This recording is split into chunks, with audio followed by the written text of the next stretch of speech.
I found a building that was available, but it was too big and it was too expensive. But I started showing up and saying, oh, if God could just open this place. And I passed my business card around the table, and the businessman across the table, he said, "Pastor of a new church, I've never seen your church. Where is it?" And this was my standard answer. "Well, I know where it should be." There's this building, and I described the building, and it sits at this corner. The man sitting there says, "Well, I'm the owner of that building."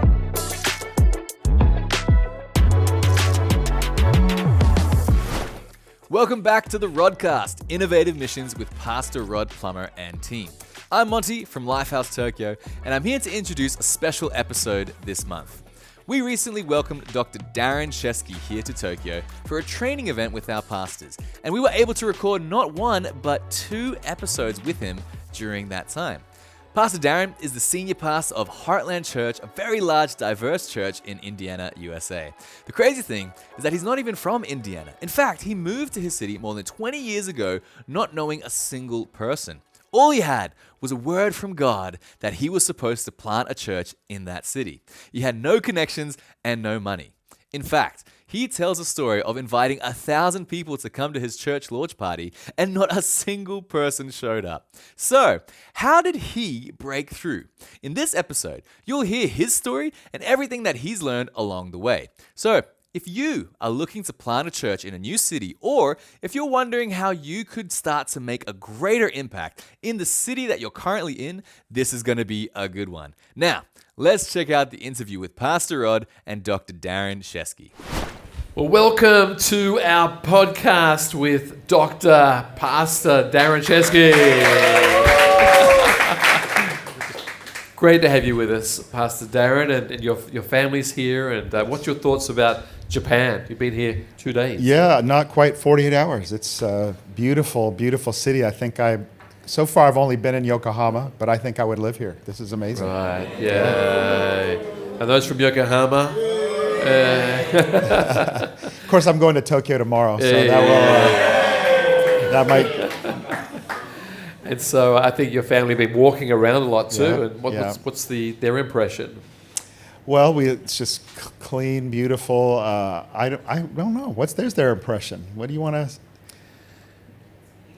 Beautiful. Yeah, it's been great. I got up early this morning and watched the sunrise up on the harbor, and it's beautiful to be praying when the sun's coming up over a city. It's great, isn't it?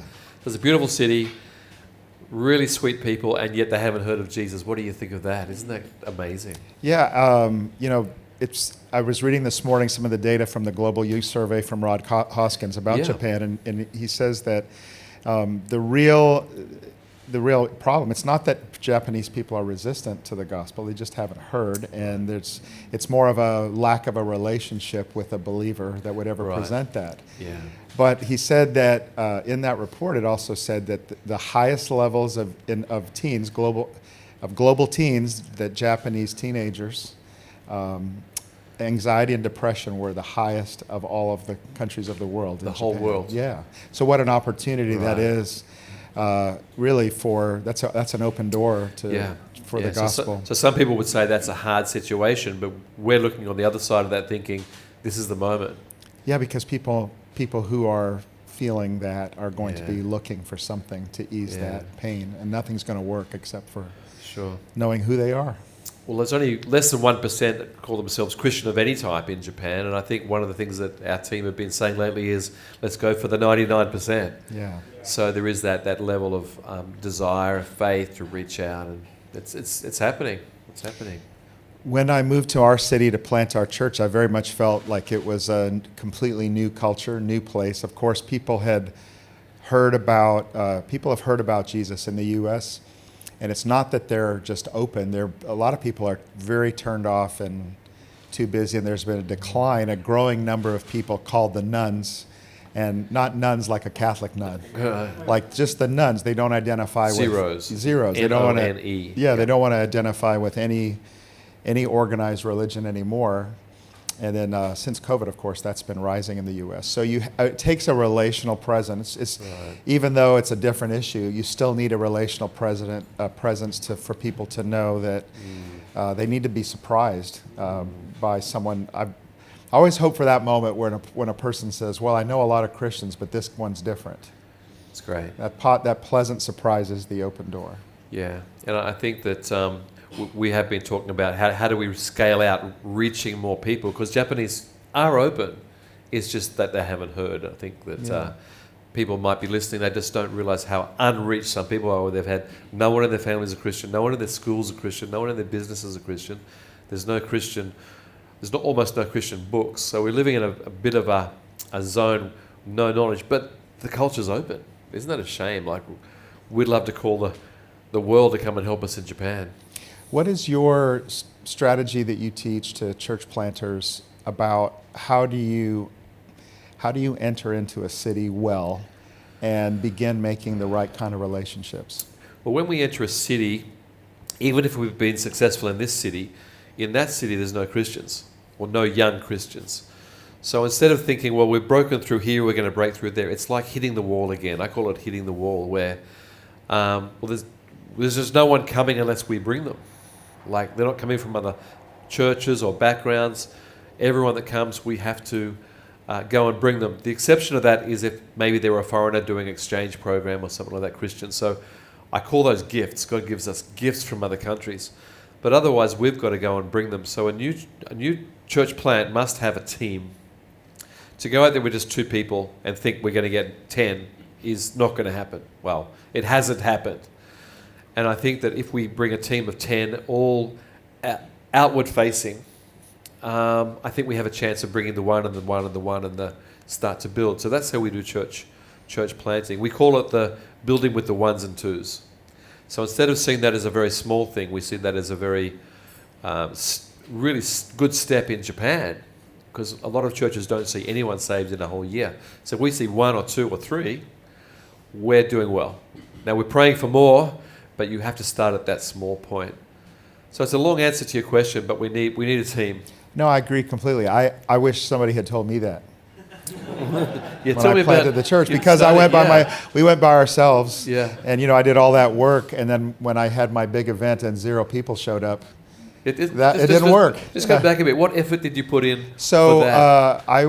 I introduced myself to hundreds and hundreds of people. I went door to door Right. and knocked on the doors of people's homes and gave them a flyer. My wife had made these cookies, which are the best cookies in the world. And sometimes I would take the kids in the little stroller, hoping to score a few points because they were very cute. And, just a dad, with his kids, and why don't you come visit this new church, and here's the date, and there was a little flyer. And if they would let us in and talk to them, which wasn't very often, but if they did, we would share. And that was the first strategy, was just gathering people for the event. And like I said yesterday, I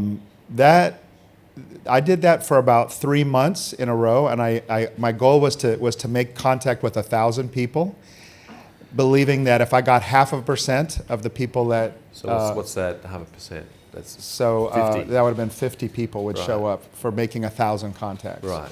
So that's what I was hoping for. I was hoping we'd see 50 people or so. So when 0 people showed up, that's my joke when I say that's statistically Wow. impossible. It is, right? There should have been at least 0.5%. Oh, and I had sent a mailing out as well, like Right.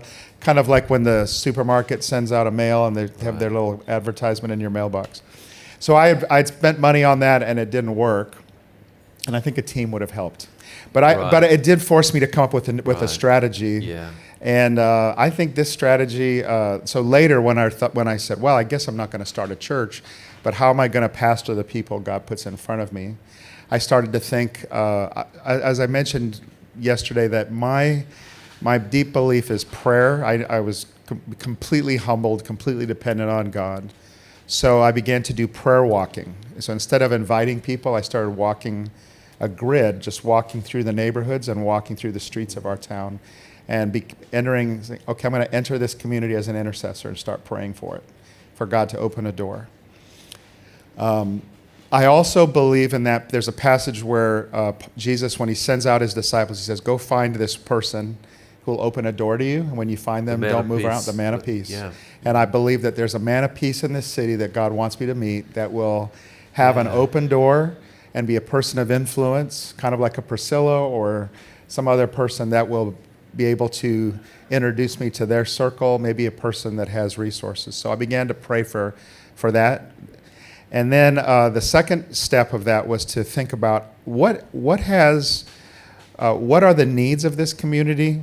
I mean, I know I want to start a church, but what do the leaders and the business people of this community see as some of the problems and the needs that the city has? And I should learn about those, because our church should be a part of working along whatever efforts to address those. And so I began to pray about what kind of strategy do I need to find that out? So I joined an organization called the Chamber of Commerce. So a Chamber of Commerce in America is a organization that brings business people together to network. I'm sure every city has some kind of a version of a Chamber of Commerce. So I joined it as a young 29-year-old, not much older than some of you.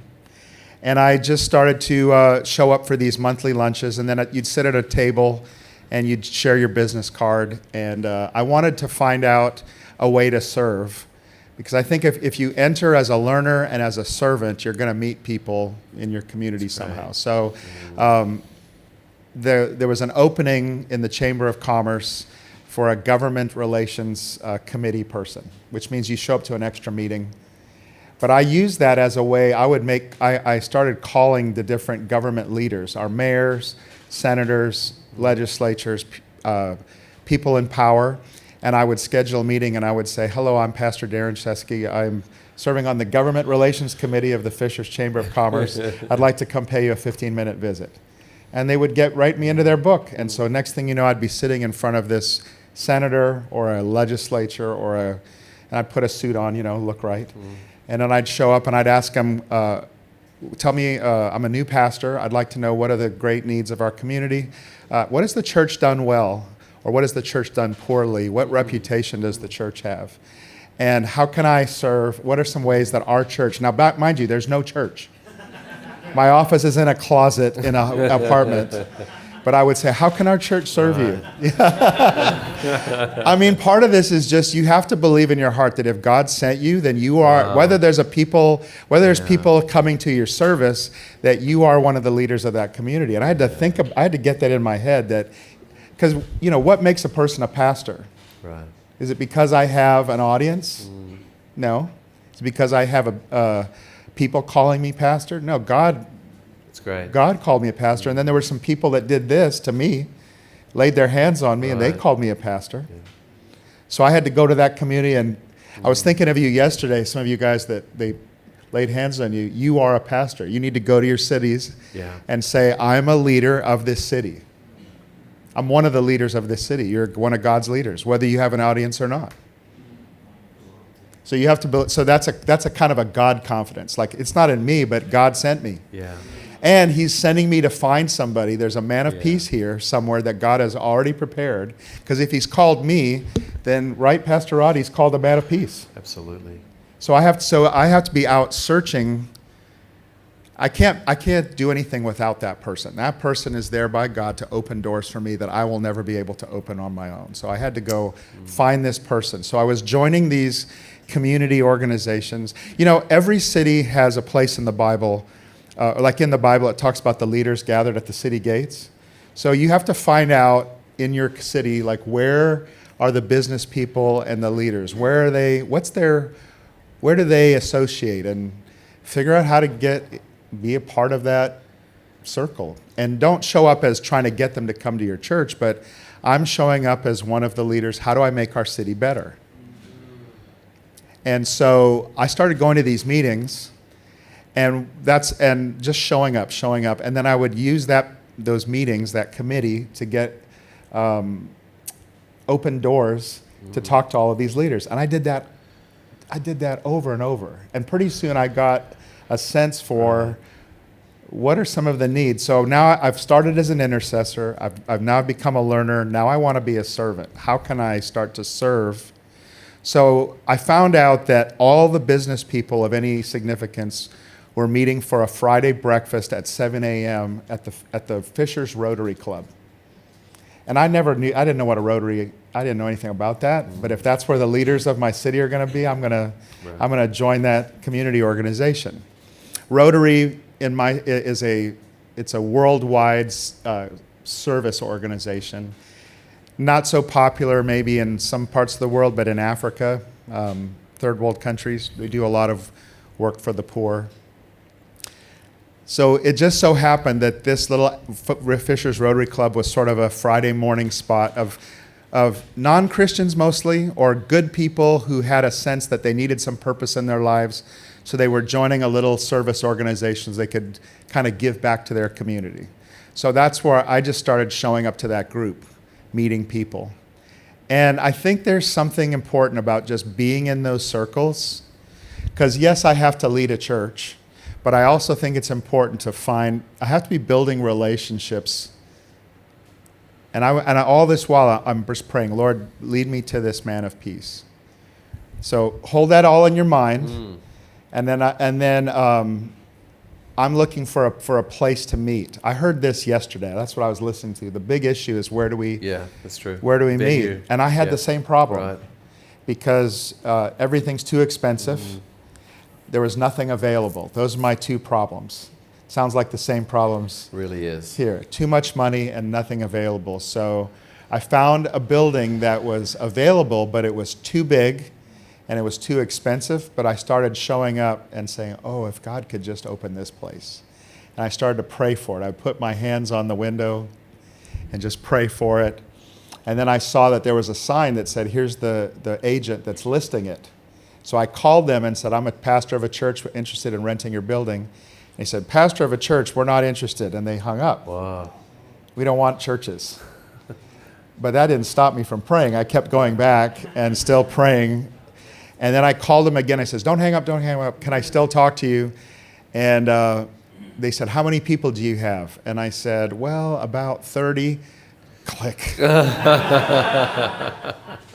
So I got rejected. I was just rejected. And I kept thinking, like, this is the place. God really put it in my heart. Like, this is a place that could be a child care center. One of the needs I found out, Pastor Rod, was that our community was growing and there weren't places to take care of children that were quality. So I thought, well, maybe our church could start a child care center.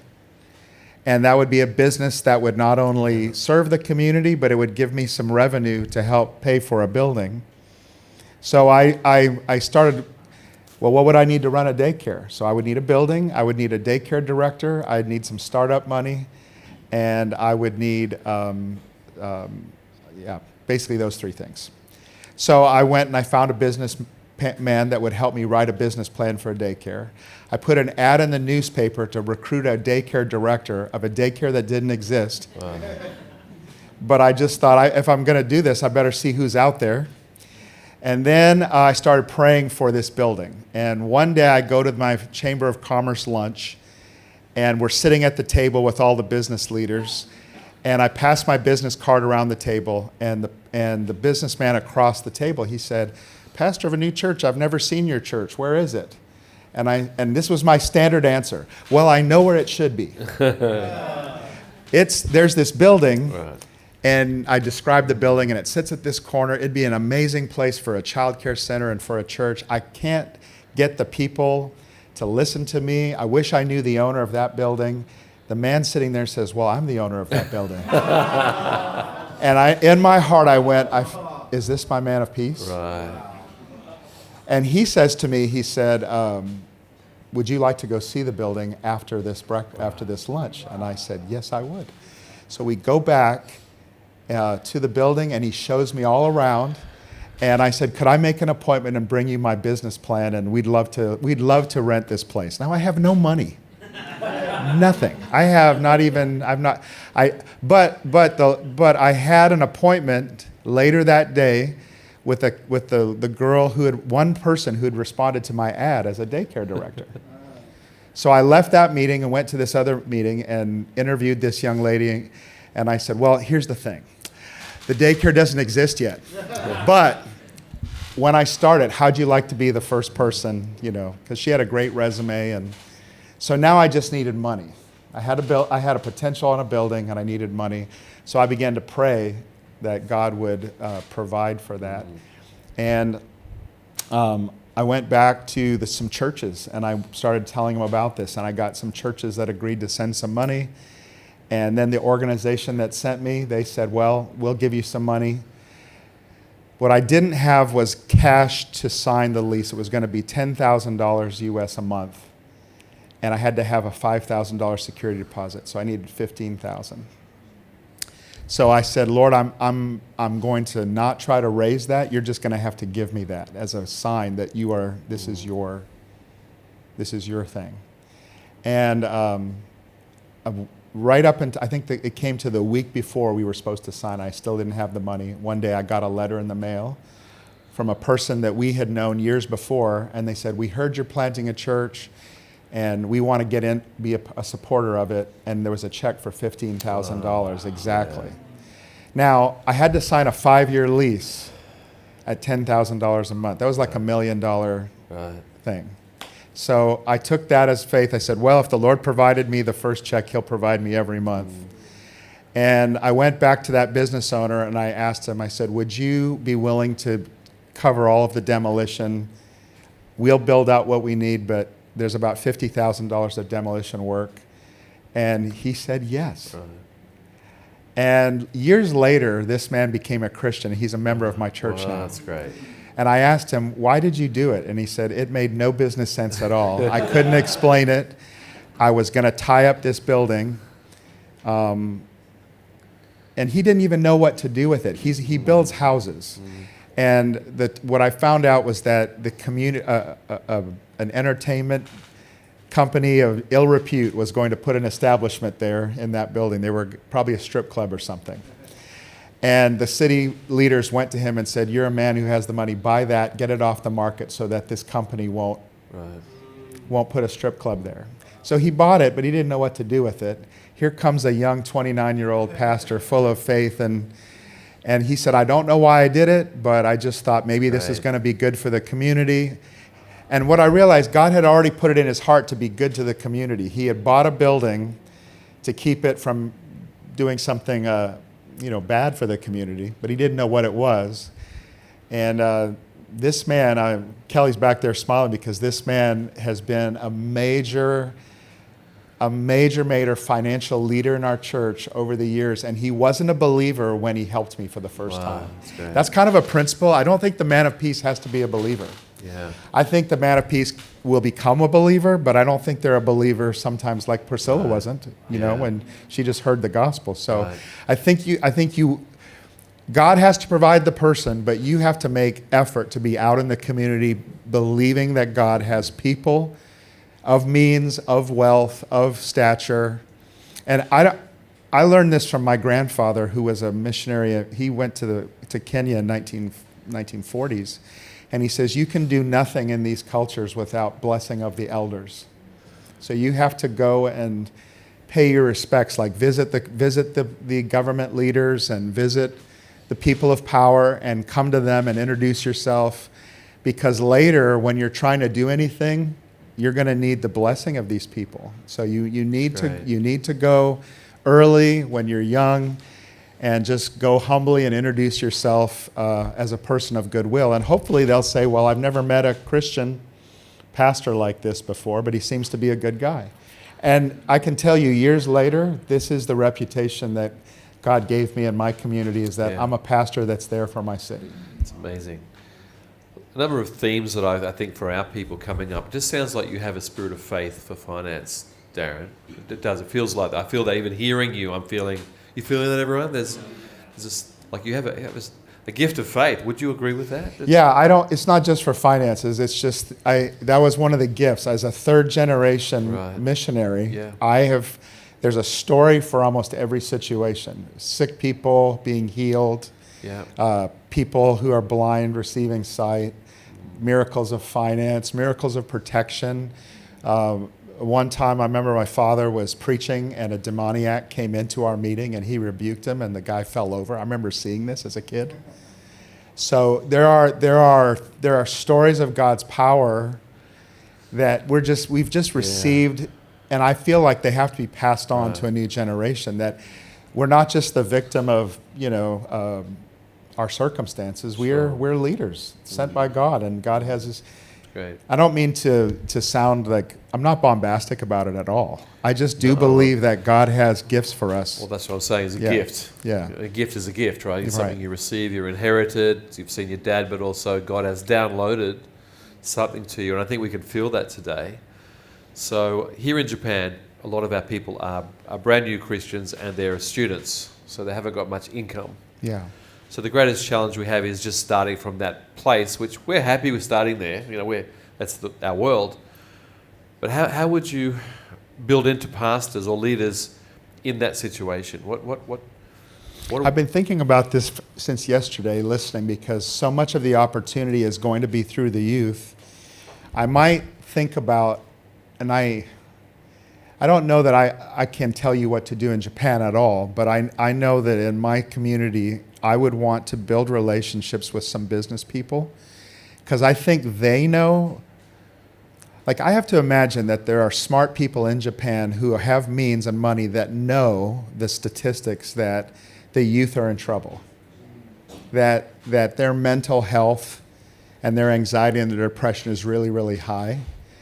And maybe there's a way that we are trying to work together for the same thing. And how can we, and I don't know who's in this city, but all I see when I walk around is just incredible wealth all around here. So somewhere here is a person that is, God has already put, this is Musashi, this is your town, right? So there is a man or a woman, because God has picked you to be the pastor here. So there's somebody in this vicinity that God has already destined for you to meet that's a person of influence. And I think it's important for us to have that faith that God has someone to help me here in this city. That's great. And I don't know who he is, or who she is, but there's somebody. So I have to do my work, but I also want to be, I think I would be open, looking, giving some of my time to places like where do the business people, what are the city gates for Yokohama? I don't know. I don't know what those would be, but I would do some brainstorming and some thinking about where could I put myself, and maybe I can't do that directly. Maybe I have to do a few more steps before I go to serve. Maybe I need to do some intercessoring and some learning as to what's the best way to. Because I can't speak to the context, but I can speak to the principle that in every culture we have to be learners, and then we have to be servants first. And then here's the thing: once you start serving together, you guys are relationship experts. I can tell that, and that's really the whole fruit of Lighthouse, is that we win people to Jesus. So I think once you're in the context of serving for the common good, you have an opportunity for relationships that aren't about getting people to come to your thing. You're just partnering together to try to make the city better in some way, so that the relationship doesn't feel like I want something from you, which business people tend to have a radar for you, right, Kelly? Right? They kind of know if you want something. So we have to show up as, I want to offer something. How can I serve with you? That's how I would approach it. Right. And also in the local church here, as our churches are growing, the younger people, obviously we would like them to start giving as well. So that's a difficult journey here in Japan. Yes. People ask, is a Japanese open to the concept of tithing or giving? And it's sort of there. I mean, people are generous, but it's still a gap here. How would you approach asking people, would you consider tithing, or would you think about giving? What would be approach there? I had a hard time with this at first, believe it or not. I believed that God has given me a gift of faith. I had a hard time with some of the Christian things that I had seen, like Christian fundraising, like a lot of pressure. Or I've seen churches where the pastor would preach on the offering for 25 minutes, And I didn't want to do that. I wanted to have a culture of generosity, but I had to figure out how can God let me do it in a way that fits my personality. I didn't want to be up there needing an offering on the stage. And so I said, you know what? I'm never going to put one of those thermometers, like here's our goal and here's where we are. And I didn't want to do that pressure. But here's my conviction about generosity. I think every human is designed to be a giver. So God so loved the world that he gave. God is a giver. We're made in his image. So that means that every person has the desire to do something for others. And I think it's reasonable to say to a person, not everything that God put into your hands. Do we think that everything God put in our hands is for us only to consume? Or do you think that maybe God would put some of the money that's in our hands should be to help other people? Does that sound reasonable?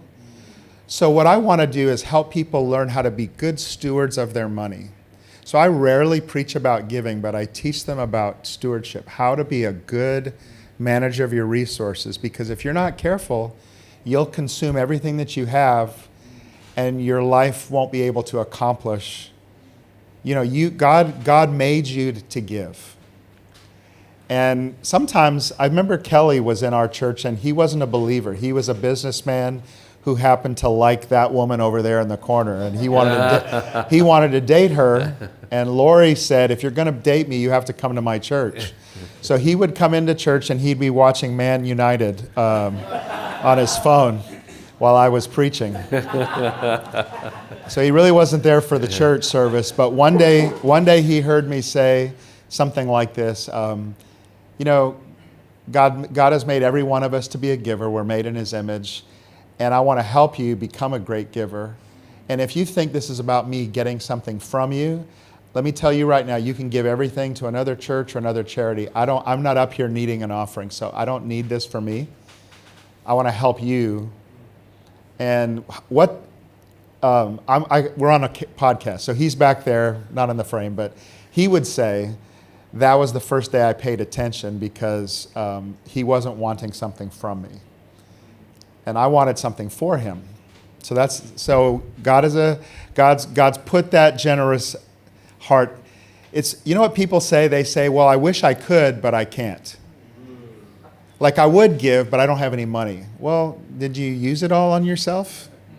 Did you have any kind of a budget at all? Did you have any kind of plan that you would be a generous person this month? Or did you just think you would just give whatever's left over? Because there's never any left over. You will spend it all. So by talking like that, I'm trying to create a reasonable case as to why somebody should plan. And so we teach stewardship all the time, Pastor Rod. We teach people there's people who are barely surviving, and there's people who are struggling, and then there's people who are stable, but they're just paycheck to paycheck. If they missed a paycheck, they would be in trouble. And then there's people they're doing okay. Maybe they have a few months of savings. And then there's people who are successful. But even the successful people have another stage. It's called significance. And a lot of them have never reached that stage. So I try to show people all the different places of their giving, and then ask them, wouldn't you like to be in a level that's higher than the one you're in? How many of you like struggling? No. How many of you like just surviving? How many of you have success, but how many more cars can you buy and you're still not happy? So there's something more for you. And if you let me, and I always say this a lot these days, I say I'm not everybody's pastor, but if you'd let me be your pastor for about 20 minutes, I'd love to show you something that will help you. So I'm always asking people for their permission, especially when it comes to issues about money. But then teach them what God says about stewardship. And God has a lot to say. The Bible says a lot about stewardship. So you still do that person to person, one to one, or I'll do that. I'll teach that at least once a year. I'll do a short series, and then maybe once every 3 years I'll do a long series. And I don't know why I do it that way. I just try to, I did 7 weeks on giving last year, and I'm not giving, but on stewardship, on just how to manage your money. I went to a business man and I said, would you sponsor, I want to give a book called Master Your Money to every person in the church. So the people are showing up for church, and I say, there's a very generous donor who bought all of these books, and you can have one for free. We're not here wanting something from you. We want to give you something to help you master your money. And this donor provided these books for you. So it was an example of somebody else being generous for them. So that was one way I did it. And then how we really fund our churches is that we when people join our church and we go through that spiritual gift test, do you know that giving is one of the spiritual gifts? So we have people, when they're doing the survey, we have them, they self-identify. They say, well, I think I might have this gift. And we say, well, if that's your spiritual gift, we'll never ask you for money, but we'll give you lots of vision. And then you do what God tells you to do. We'll give you opportunity, and we'll tell you there's opportunities in youth, there's opportunities in church planting, there's opportunities in missions, local missions, there's opportunities in international missions, or if you'd like to help us with some of the projects we have. You do what God tells you to do, but since you have the gift of giving, we'll provide you, and we'll also give you a copy of our financial statements and our audit and all of that. Another thing, Pastor Rod, is we run our church. We don't run our church on everything that comes in. We believe that the first 10% belongs to God. So 10% of everything is given away. So that's part of how we could give to Lifehouse. It's amazing. We didn't have to go do a fundraiser for that. Right. We could just do that because we have planned in advance that 10% of our resources will be given away, and then we're going to save 10% of our resources every year, and we are going to run the church on 80% or less. And that was very hard, but I've been doing that since I was struggling. When I was 29 years old and struggling, and my mortgage broker, who I had just led to Christ, was the guy in charge of the finance. And I said, well, you got to take 10% and put it aside. And he goes, Pastor, we can't afford that. And I says, well, we have to. That belongs to God. And he says, well, that doesn't make any sense. How are we going to pay the bills? I said, well, God will help us pay the bills, but we have to put God first. And I have kept that. So I think you have to believe it personally as a leader for this to work. You can't lead people in your church to do something that you don't personally do. That's great. And you can't ask them to do something that the church doesn't. Yeah. I mean, if you're going to ask people to tithe, then the church has to tithe, because otherwise you're asking them to do something by faith that the church isn't willing to do. So we set up, I think how we steward our money is just as important. And then how I teach people about stewardship, believing that the giving will naturally come out of people.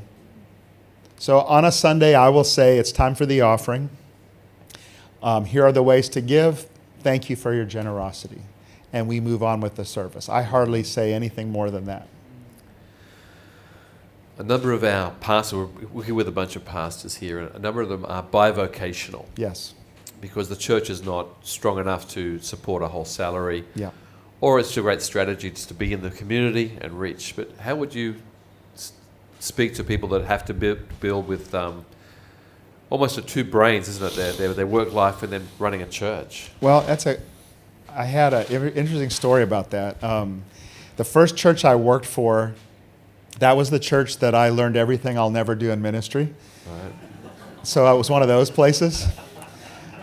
It was a terrible experience, but I had to be very humble. That's why I learned how to be humble. I had to just do a lot of jobs I didn't want to do.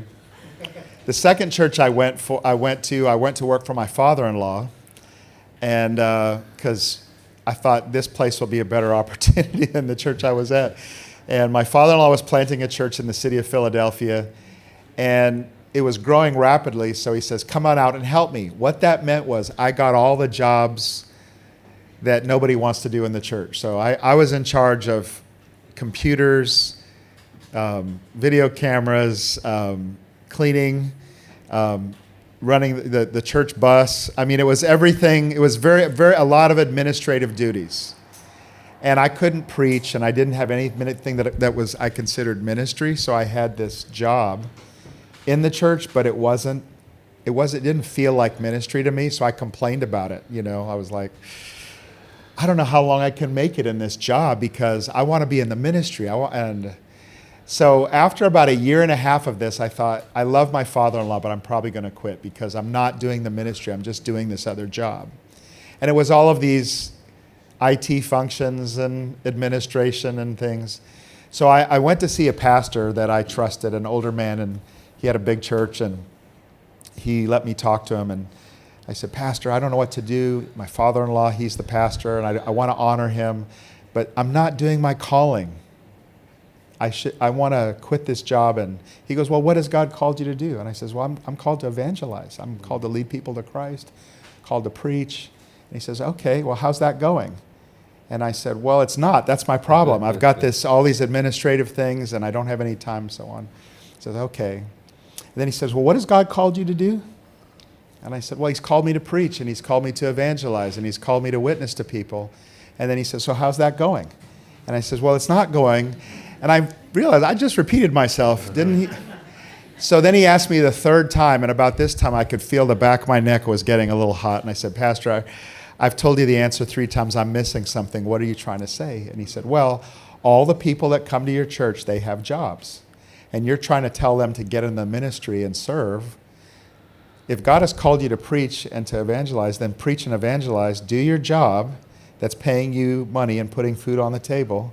But whatever time you have left, that's the time God has given you. But don't wait for somebody to give you the right to preach. Just go do it. And so I went, okay, I can do that. So I went back to my city, and every Tuesday night, that's the only time I could give.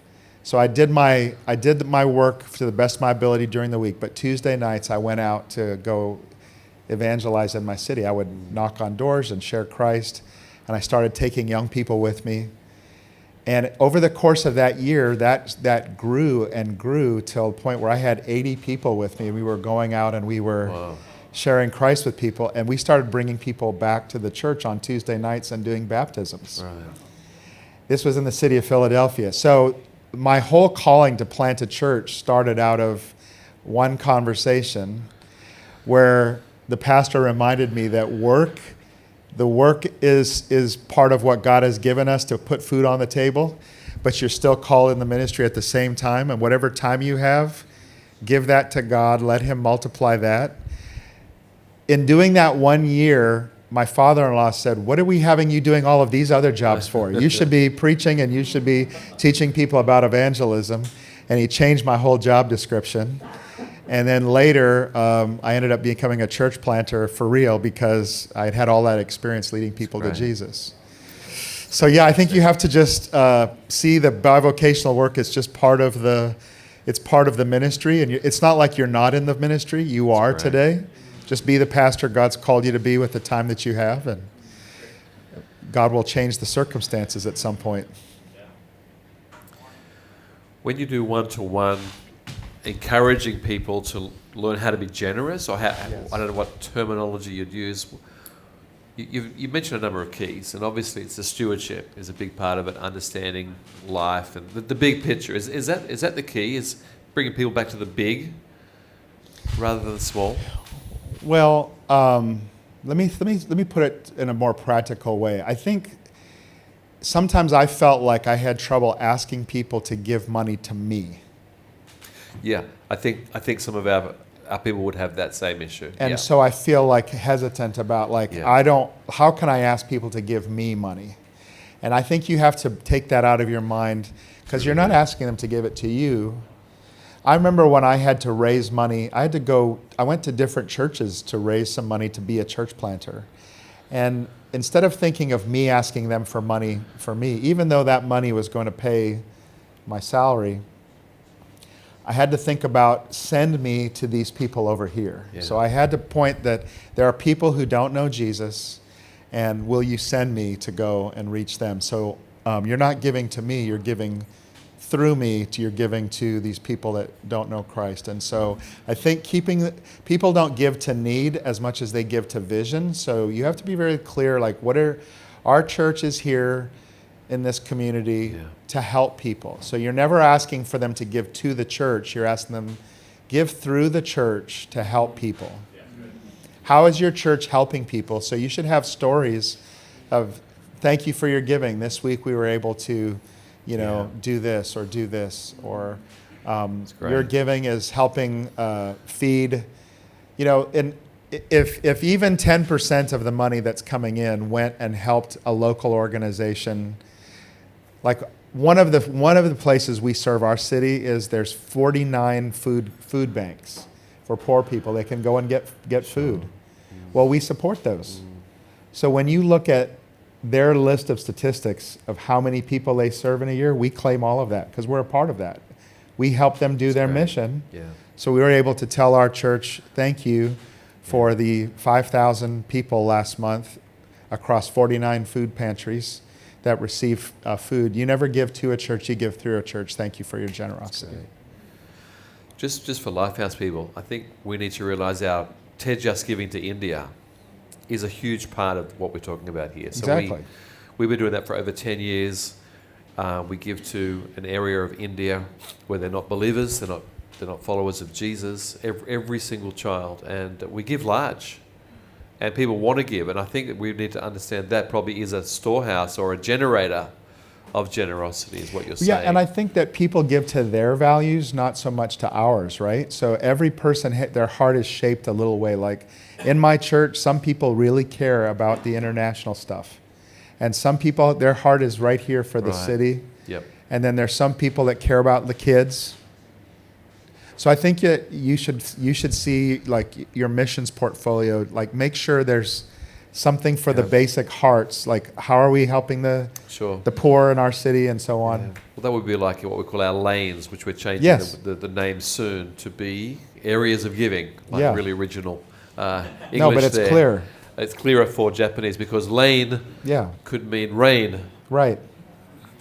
It makes much more sense. In Japanese, the R and the L sometimes are interchangeable. Sure. Anyway. But I think that's those lanes, if we gave to all those four, probably would work out very close to the 10% you're talking about. So be encouraged by that there's extra giving. And so it is some for us for upgrading equipment or for our kids or for India. And God blesses the generous. We have never once not paid a bill in the history of our church. And it was close. I remember one time, the first time I had to pay the rent on that building, and we didn't have it, and my treasurer was kind of upset with me about all this tithing I was doing. Because he was saying, if you'd have saved that, we could have paid this bill. And I said, look, I don't know how God's going to do it. That morning, a little boy walked in with his grandmother, and he had this big Ziploc bag, and it was full of little pennies. And I said, what's this? And Trey said, well, these are my pennies from heaven. There was an old song called Pennies from Heaven back in the day. And he had found all these little coins all through his life, and he collected them at his house. And here this little boy woke up one morning, he's about 6, and he just says, God wants me to give this to Jesus. And so he's bringing all of his pennies. Now, he didn't know that day I was burdened because I was like, this Sunday, the offering better be good because otherwise we're not going to pay that bill. And in walks this little kid with all these pennies. Right. And it struck me. I thanked him, and I went around the corner, and I was just deeply touched because this little kid brought everything he had. Do you know when a 6-year-old brings all their little piggy bank of money?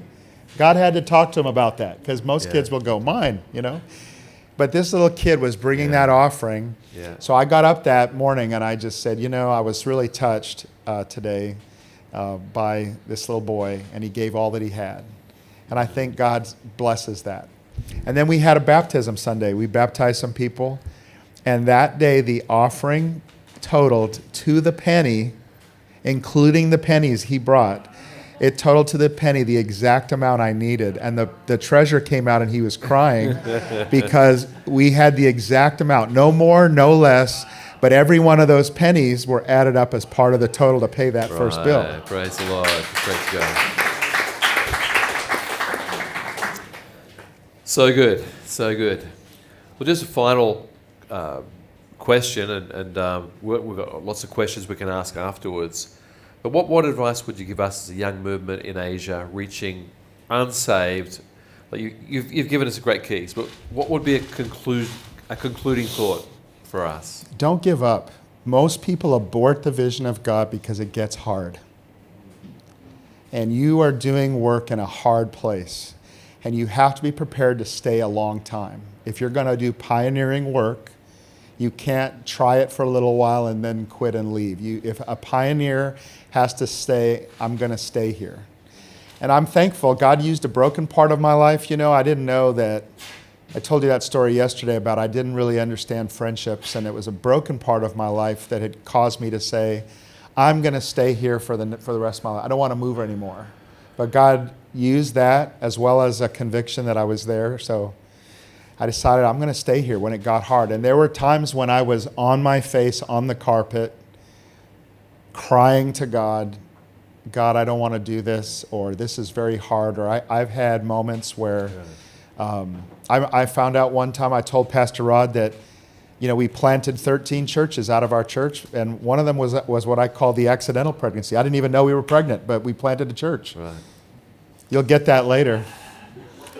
That means that there was an associate pastor in the church that decided that he wanted to plant a church and decided I call it the unplanned pregnancy. I didn't know, but God knew. And I had to turn around and I blessed it just the same. And it hurt me, and I saw people that I love leave, and it turned out to be nothing. Like, I made it bigger in my mind at the time, and when I look back, it was such a little thing, but it really hurt at the time. And you have to know that every pastor who's ever planted a church anywhere, that's going to be part of the story at some time. You're not the only ones that happen to. Pastor Rod's not the only person. It happens all over the world. Yeah, that's just normal. Sure. That's not a reflection on his leadership or my leadership. It just happens because the church is being planted by broken, sinful people, And so you're going to see weird stuff from time to time. It'll hurt you, but you have to just stay and have to remember that, God is taking you through pain to prepare you for greater blessing for later. Sure. And I think about all the times I suffered, God was just making me prepared for to hold the blessing that I have today. You can't give that to people who haven't suffered. And Jesus suffers, so we're in good company. Yeah, we have a suffering Jesus that I look at every day. I know he's resurrected, and I thank God for that. And there's always a resurrection at the end of the story, but Jesus also sits in the garden and says, my God, if I could not go through this, I would love to not go through this. And I've prayed that prayer hundreds of times, and you will too, but you just can't quit. Never compare yourself to anybody else. Never stop learning, and never give up. There's my final three. That's great. That's amazing. Thank you so much, Pastor Darryn and team. We love you. Thank you very much. God bless you. Hi, thank you for joining us today. We hope this episode was interesting and helpful to you.